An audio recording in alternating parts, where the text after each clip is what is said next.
आखिर वही हुआ जिसका मोदी को डर था। बिहार चुनाव से पहले ध्वस्त हुई बीजेपी की चाल। जातीय जनगणना कराने के ऐलान और तारीखों के आने के साथ ही सारे दांव पड़ गए उल्टे। भागे भागे बिहार जा रहे साहब। बहुत स्वागत है आप सभी का। आप देख रहे हैं द राजनीति का विशेष सेगमेंट खबर और विश्लेषण। मैं हूं जब्बार खान।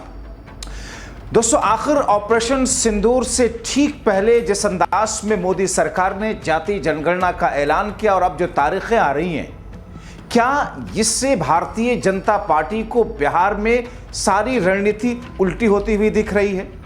आखिर जिस हथकंडे के सहारे भारतीय जनता पार्टी बिहार विधानसभा चुनाव में बम्पर बहुमत की उम्मीद कर रही थी, वो कदम फेल कैसे होता दिख रहा है? आखिर बिहार की सियासत में एक नई तरीके की स्थिति इस बीच में क्या उत्पन्न हो गई, जिसकी बुनियाद पर जिस जाति जनगणना को लेकर एक बड़ा मास्टर स्ट्रोक माना जा रहा था, वो धराशायी कैसे हो गया? विस्तार से आपको बताते हैं दोस्तों, अंत तक इस वीडियो को जरूर देखें। दोस्तों, ऑपरेशन सिंदूर के राजनीतिकरण करने पर घिरी बीजेपी और बीजेपी गठबंधन के लिए हर दिन बढ़ती हुई मुश्किलें नई चुनौतियां लेकर के आ रही हैं। इस बीच बीजेपी ने बिहार विधानसभा चुनाव के मद्देनजर एक ऐसा हथकंडा चला जिससे उसे लग रहा था कि उसकी नैया पार हो सकती है, मगर ऐसा होता हुआ दिख नहीं रहा। दोस्तों, सत्ता पक्ष के पार्टनर के तौर पर एजेंडाधारी मीडिया तो यही राग अलाप रहा है कि बिहार में फिर से एनडीए की सरकार बन रही है, मगर उसकी ये चरण वंदना जमीन की हकीकत से कोसों दूर है। बिहार चुनाव से पहले मोदी सरकार द्वारा जातीय जनगणना कराने की तारीखों का एक अंदाज में ऐलान और उसके बाद में एक्सपोज होती जमीनी स्थिति कहीं न कहीं बीजेपी और एनडीए कुनबे के लिए माथे पर बल लाने वाली है। बिहार में यह प्रयोग भी असफल होता दिख रहा है, मगर कैसे, आपको विस्तार से बताते हैं। उससे पहले आपको होने जा रही जातीय जनगणना की तारीख और तरीकों के बारे में जल्दी से बता देते हैं। दोस्तों, देश में जनगणना यानी कि देश की आबादी की विस्तृत गिनती 1 मार्च 2027 से शुरू होने जा रही है, आने वाले मार्च महीने से। इस जनगणना में महत्वपूर्ण सामाजिक आर्थिक विवरण होंगे। हालांकि ये जनगणना कुछ क्षेत्रों में पहले भी कराई जा सकती है, जैसे 2026 में शुरू हो सकती है।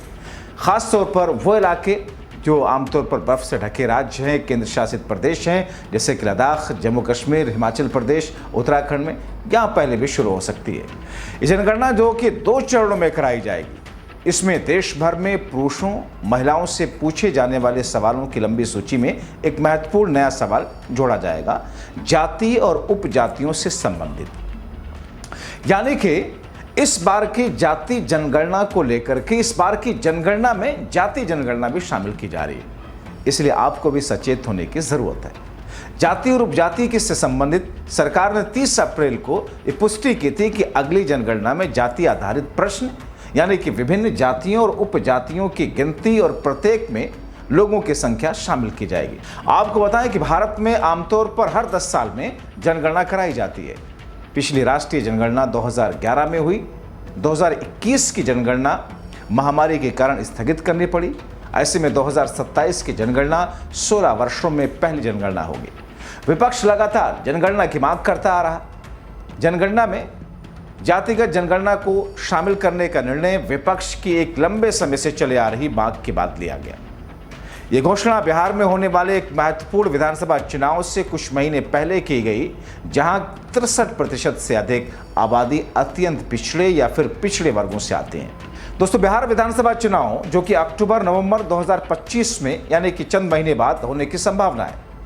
अब ऐसे में जाति जनगणना के समय को लेकर कई सवाल उठ रहे हैं। बिहार में जातिगत समीकरण राजनीति में महत्वपूर्ण भूमिका निभाते हैं और केंद्र सरकार के इस कदम को विपक्षी दलों, खासतौर पर कांग्रेस, आरजेडी और सपा के एक प्रमुख चुनावी मुद्दे को कमजोर करने की रणनीति के रूप में देखा जा रहा है। चूंकि बिहार में जातिगत जनगणना लंबे समय से एक प्रमुख मुद्दा रहा है, जिसे विपक्षी नेता जैसे राहुल गांधी, तेजस्वी यादव जोर शोर से उठाते हैं। केंद्र सरकार का यह निर्णय बिहार चुनाव से पहले विपक्ष के इस मुद्दे को कमजोर करने का एक प्रयास है। माना तो यही गया। कुछ विशेषज्ञों का मानना है कि यह मास्टर स्ट्रोक बीजेपी इसे मानती है, जिसने विपक्ष के हाथ से एक बड़ा चुनावी हथियार छीन लिया। कहा यह जा रहा है कि बीजेपी को लगता है कि यह फैसला बिहार में एनडीए को मजबूत करने में मददगार होगा, क्योंकि यह जातिगत समीकरणों को संतुलित करने की दिशा में एक कदम है। जबकि विपक्ष के नजरिए से देखें तो पूरा विपक्ष, खासकर कांग्रेस, आरजेडी जैसे दल इसे अपनी मांग की जीत के रूप में देख रहे हैं। जेडीयू, आरजेडी, कांग्रेस अपने अपने नेताओं को इसका श्रेय दे रही है। बिहार के राजनीति में जातिगत समीकरण काफी अहम है, आप जानते हैं, और केंद्र का यह कदम एनडीए को ओबीसी और अन्य पिछड़े वर्गों के बीच में अपनी स्थिति मजबूत करने में मदद करने वाला है, ऐसा एनडीए को लग रहा है।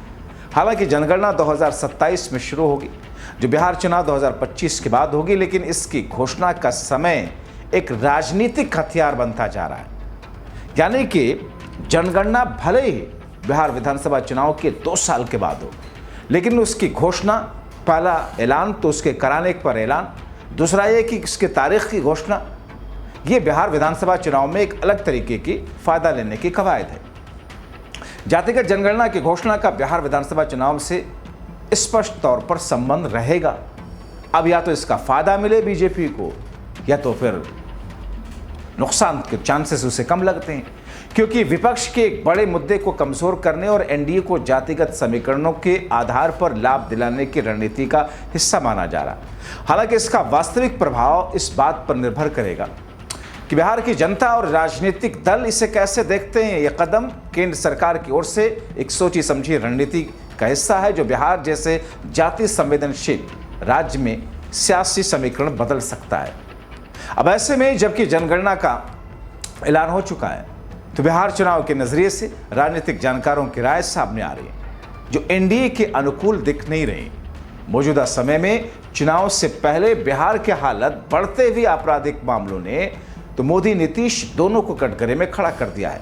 ऐसे में तेजस्वी जो कह रहे हैं ये सुनना काफी महत्वपूर्ण है। कोई ऐसा जिला नहीं है जहाँ घटना नहीं हो रहा, लगातार जो है अपराधी जो है बेलगाम हो रखा है। हमारे मुख्यमंत्री जी चेत अवस्था में है, बिहार को चलाने की अवस्था में भी, अब उनसे बिहार चलने वाला नहीं है, ये स्पष्ट है। इतना हड़कंप मचाए हुए अपराधी पूरे बिहार, एक बार भी कोई समीक्षा कर रहा है क्या? कोई समीक्षा नहीं। हाँ, बस सबको अपने चुनाव का टेंशन है, कौन होगा क्या होगा, बस इसी चीज में लोग जो है पड़े हुए हैं, बस अपने कुर्सी के चक्कर में लोग पड़े हुए हैं। एक बैठक बताइए, समीक्षा बैठक अगर इन फिलहाल दिनों में हुई है और लगातार अपराध बढ़ रहा है, अपराध की समीक्षा होनी चाहिए। ये पूरे तरीके से अपराधियों को खुला छूट दे रखा है, फील्ड जो है खुला दे रखा है। कितना व्यवसाय की हत्या हुई, कल भी हम डालें इस बात। हर जिले में हर जगह जगह व्यवसाय की हत्या हो, रेप हो रहा है, बच्चियों पे अत्याचार हो रहा है। कई जगह तो हम खुद जाकर के मिले हैं, लेकिन सरकार का एक व्यक्ति बता दो जो जाकर के पीड़ितों से मिला हो या न्याय दिलाने की बात नहीं होती। हमारे जाने के बाद, पहुंचने के बाद जो है पुलिस जो है एक्टिव होती है, तब जाकर के गिरफ्तारी का एक प्रेस रिलीज जो है जिला में जारी किया जाता है। तो ये बहुत ही भयावह स्थिति है, और इसलिए हम कह रहे हैं कि बीजेपी हो, जदयू हो शासन में, इन लोगों को बिहार और बिहारियों से कोई मतलब नहीं। पढ़ाई, दवाई, कमाई, सिंचाई, सुनवाई, कार्रवाई से मतलब नहीं है। शिक्षा, स्वास्थ्य, किसी से कोई मतलब नहीं है। गरीबी से मतलब नहीं, महंगाई से मतलब नहीं, पलायन से मतलब नहीं। केवल दिन रात आके टेलीविजन पे लालू जी को गाली दो, तेजस्वी को गाली दो, एक बयान वो देंगे तो 4 बयान वो मेरे खिलाफ देंगे। इसी में आपस में कंपटीशन लगा हुआ है, इसी में बिहार सरकार चल रहा है।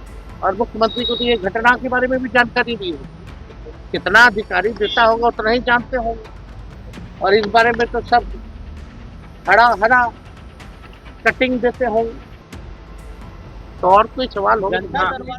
तो आपने देखा, और हाल के दिनों में जिस तरीके से चुनाव से कुछ महीने पहले बिहार की जो स्थिति इस वक्त होती हुई दिख रही है, चाहे वहां पर दलित और पिछड़े, अति पिछड़े वर्ग के लोगों के साथ में कुछ ऐसी घटनाएं, या दलित महिला के साथ में, नाबालिग के साथ में बलात्कार और फिर उसकी मौत, अस्पतालों के अंदर सही तौर पर ट्रीटमेंट ना मिल पाना, या फिर इस बीच में किस तरीके से आपराधिक घटनाओं ने चारों तरफ की अटेंशन अपनी तरफ खींचे हैं।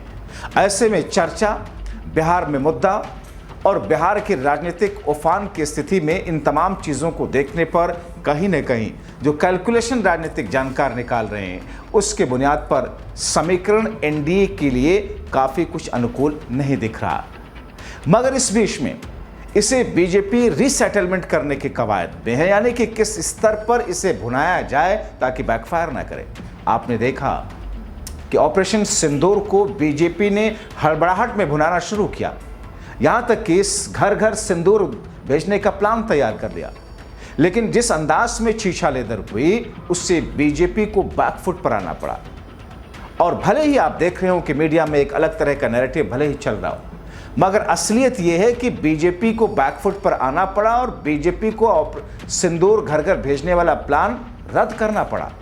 इसी तरीके से जिस अंदाज में जिस तरह से घिरी हुई है बीजेपी ऑपरेशन सिंदूर पर राजनीतिक कवायद, राजनीतिक माइलेज लेने का जो हड़बड़ाहट में कदम था उससे नुकसान और काफ़ी ज़्यादा घातक वो बीजेपी के लिए हुआ। अब ऐसी स्थिति में बीजेपी फिर से, मोदी और शाह फिर से इन स्थितियों को समझ करके दोबारा से बिहार के नज़रिए से इसे गढ़ने की कोशिश कर रहे हैं। अब ऐसे में आगे आने वाले दिन इसको किस तरीके से नतीजे की शक्ल में पेश करेंगे देखना अहम होगा। आपको क्या लगता है? अपने राय कमेंट बॉक्स में ज़रूर लिखें। अभी के लिए इतना ही, बहुत शुक्रिया।